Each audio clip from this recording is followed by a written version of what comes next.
Você conhece o fato de que no Brasil houve uma elite de guerreiros indígenas extremamente ágil, com uma grande mobilidade e que causava o terror em seus inimigos devido a seus ataques surpresas?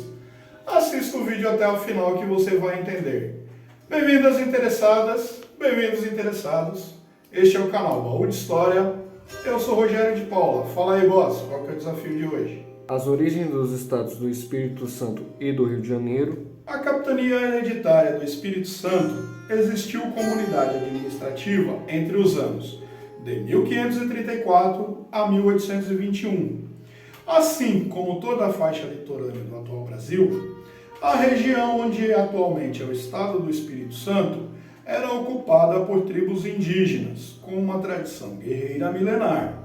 A nação das tribos Goitacás ou Goitacazes compreendia uma faixa de terra entre o rio São Mateus, atual Espírito Santo, e ia sentido sul até o rio Paraíba do Sul, no atual estado do Rio de Janeiro. Assim como os povos que cercavam seu território, os Goitacás eram um povo com uma elite guerreira experimentada a seu modo e em sua própria arte da guerra.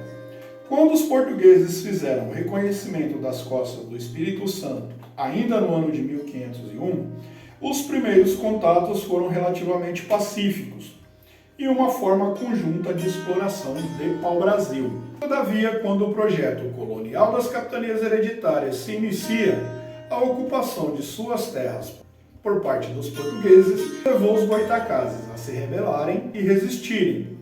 A capitania foi doada a Vasco Fernandes Coutinho, um nobre português já experiente guerreiro que tinha participado de inúmeras campanhas de conquista, tanto na África quanto na Ásia.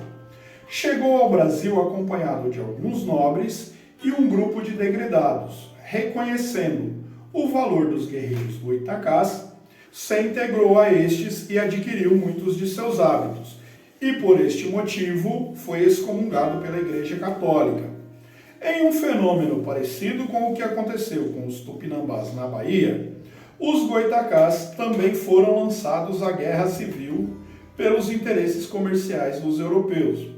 Vasco Fernandes Coutinho lutou ao lado de goitacazes aliados à coroa portuguesa contra tribos goitacazes aliadas à coroa francesa, período em que fundou as vilas do Espírito Santo e Nossa Senhora da Vitória.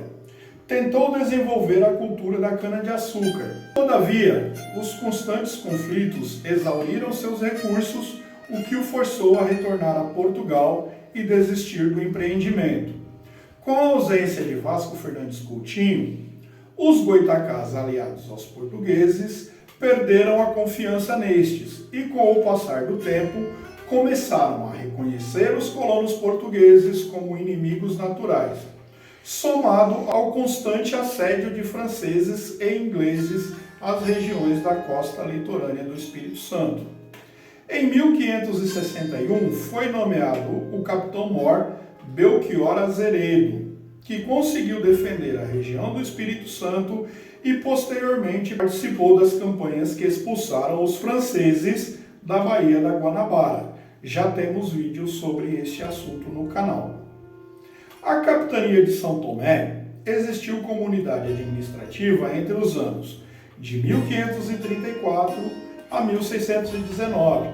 Foi doada a Pero de Góis em 28 de janeiro de 1536, como reconhecimento dos serviços prestados por este como capitão-mor na esquadra comandada por Martim Afonso de Souza. No ano de 1538, Pero de Góis fundou a Vila da Rainha, atual São Francisco de Itabapoana. As instabilidades da capitania vizinha no Espírito Santo refletiram em seus domínios. Desde o início teve que enfrentar os valentes guerreiros goitacazes, inimigos dos portugueses, e também tribos puris. Falarei um pouco mais sobre estes ainda neste vídeo, sendo os puris pertencentes ao tronco linguístico macro-G e com uma tradição guerreira tão consolidada quanto os tupis. Pero de Góis tentou implantar a cultura de cana-de-açúcar em sua capitania iniciou também o cultivo do tabaco, e seu irmão Luís de Góes, que morou alguns anos na capitania de São Vicente, foi o primeiro europeu a levar o tabaco para o velho continente. Durante o episódio chamado Entrincheiramento do Iguape, Pero de Góes, que liderava as forças portuguesas leais à coroa e também os indígenas aliados de Portugal, foi ferido por um tiro de arcabuz, o que levou à derrota das forças leais à coroa portuguesa. Neste ponto, há uma lacuna que não consigo preencher, uma vez que esta é a última informação registrada sobre Pero de Góes. Todavia, não há registro se ele entrou em óbito em decorrência deste ferimento. Eu descrevi de uma forma mais detalhada a Guerra do Iguape no vídeo que fizemos sobre o cacique Piquerubi. Eu vou deixar na tela final um card com a playlist onde todos os vídeos relacionados a este tema podem ser visualizados. Com relação aos assentamentos de colonos portugueses na capitania de São Tomé, não há registros sobre o seu destino. Todavia, evidências sugerem que foram abandonados ou destruídos. A ausência dos colonos portugueses encorajou alguns aventureiros ingleses a tentarem se assentar na região por volta de 1570, para também serem derrotados e expulsos pela coalizão entre Puris e Goitacazes. Muita da resistência à presença dos europeus na região foi empreendida pela elite guerreira Puri. Como citado anteriormente, os Puris pertenciam a povos indígenas do tronco linguístico Macro-G, e foi um dos poucos povos a resistirem aos valentes guerreiros tupis e povoarem um território entre os domínios dos próprios tupis. Sua nação se estendia do Vale do Rio Doce, em Minas Gerais, até o Vale do Paraíba do Sul, no Rio de Janeiro, se estendendo para o sul até a Serra da Mantiqueira, no estado de São Paulo.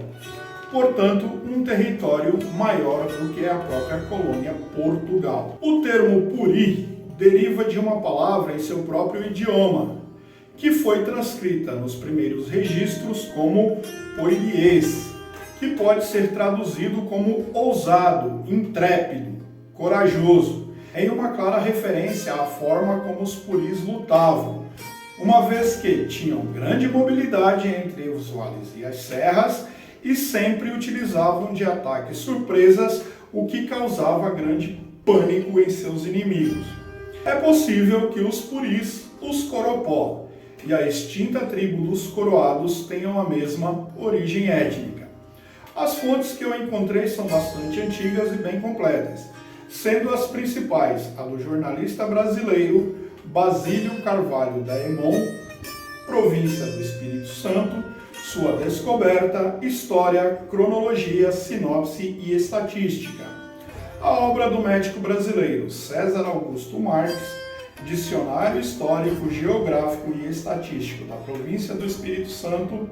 A obra do historiador britânico Robert Southey, History of Brazil, e os relatos do aventureiro inglês Anthony Knivet, narração da viagem nos anos de 1591 e seguintes, momento em que o aventureiro britânico estava a serviço da coroa portuguesa.